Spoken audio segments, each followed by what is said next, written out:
The concordant station always smelled faintly of ozone and recycled citrus, a carefully engineered scent meant to calm visiting species with incompatible biochemistries. Leo Marsh suspected its true purpose was to keep junior diplomatic assistants from panicking. It wasn't working particularly well. Beyond the transparent walls, the station's central ring rotated slowly, revealing stitched panoramas of distant stars, drifting cargo traffic, and the occasional ceremonial cruiser gliding past with unnecessary elegance. Leo tried not to stare. He had learned early that staring could be interpreted as a threat, a mating signal, or a declaration of war, depending on who noticed. He adjusted the collar of his formal suit for the third time in as many minutes. It was rated multispecies acceptable, which meant it neither reflected light offensively nor shed fibers toxic to insectoid lungs. It was also slightly too tight, a reminder that he had been promoted faster than his wardrobe budget. As an assistant, his job was simple. Follow his superior. Carry the data slate. Sit where indicated. And above all, do not become memorable. The circular council chamber loomed ahead, its doors parting with a dignified hum. Inside, the space was vast and precisely symmetrical, designed to offend no one by favoring no single perspective. Seats formed a perfect ring around a hollow center where holographic star charts and treaty clauses would soon bloom. Each seat was subtly customized for its occupant's physiology. Leo's slate identified his position as auxiliary seat 17, which sounded reassuringly insignificant. He followed the illuminated path on the floor, counting under his breath. 14, 15, 16, 17, he sat. The seat adjusted politely, cushioning his weight and aligning his spine. No tripping, no wrong appendage placement, no accidental insult. Leo allowed himself a small breath of relief. Then he noticed the seat beside him.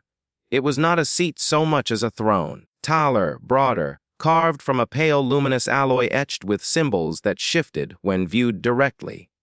It radiated absence, the way a missing tooth demands attention. Leo froze. His data slate flickered once, then went blank as if refusing to be involved. A ripple passed through the chamber as delegations arrived in procession, robes whispering, carapaces clicking, atmospheric fields shimmering. Leo sat very still, hoping invisibility might be contagious. The throne beside him remained empty. When Queen Solana entered, the room subtly reoriented itself. It wasn't protocol so much as instinct, as if gravity itself preferred her. She looked almost human at first glance, pale skin, long blonde hair falling straight down her back, but the illusion faltered at her ears, elegant and tapering to gentle points that marked her as something older and other. Her expression was composed, regal, and tired in a way Leo recognized from long nights and impossible expectations. She approached the throne. Leo's internal monologue began screaming helpful suggestions like run, apologize, and invent a sudden medical emergency. He pushed against the armrest to stand.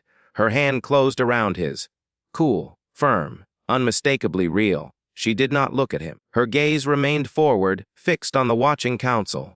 Don't get up, she said softly. Her voice carried only to him by a discreet acoustic field. Stay? Leo swallowed.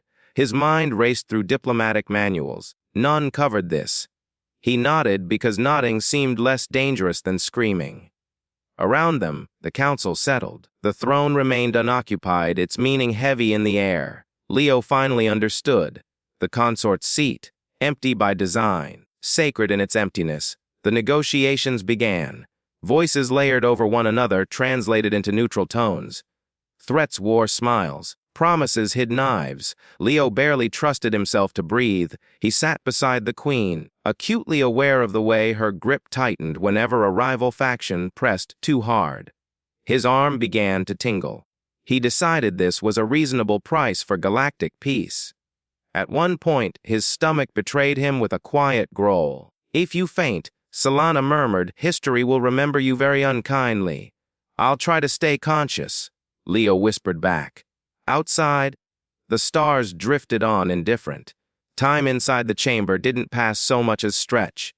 Minutes elongated into careful eternities, measured not by clocks but by the tightening and loosening of Solana's fingers around his hand. Leo became aware of everything. The hum beneath the floor, the way the air temperature shifted with each speaker, the precise angle at which his elbow ceased to feel like part of his body.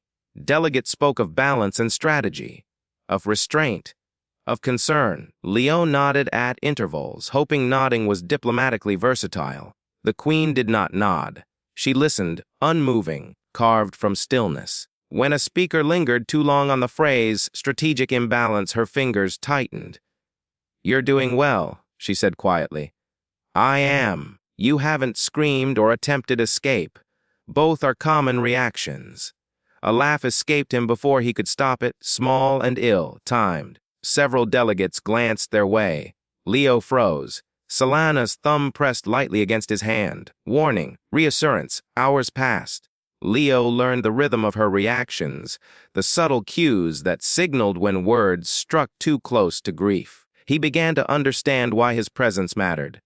2 seats occupied suggested continuity, strength, the illusion that loss had not hollowed authority. A delegate gestured pointedly at the empty throne.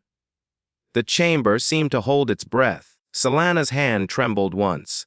Without thinking, Leo adjusted his grip, not restraining but grounding. A small motion, invisible to everyone else. The queen exhaled slowly. She did not release his hand. As the cycle lights dimmed, Leo realized he was no longer counting minutes. The tension remained sharp, but beneath it something steadier had formed. Purpose, perhaps, or connection, forged in shared stillness. When silence was used as a weapon, Leo brushed his shoulder against the throne by accident. The alloy resonated softly, a faint hum echoing through the chamber. Several delegates stiffened. Leo's heart stopped. "Well done," Solana murmured. "Well done. You reminded them the throne still exists," she said. "Empty does not mean irrelevant." She spoke then, calm, precise, devastating. She dismantled arguments with history and precedent, reframed grief as continuity, reminded the council that her authority did not derive from partnership, but from mandate. Power, Leo realized, was quiet and exhausting. At the very end, a final delegate rose and referenced the late consort by name. The chamber tightened. Solana's grip clamped painfully around Leo's hand. This time Leo didn't think. He leaned closer. He adjusted his grip, holding back. The pain eased. The pause was brief, but it was enough. Solana lifted her head and spoke with certainty that left no room for cruelty. Loss acknowledged. Implication dismantled. Continuity affirmed. The treaty finalized with a resonant chord Leo felt through his bones. Peace, negotiated and fragile, held.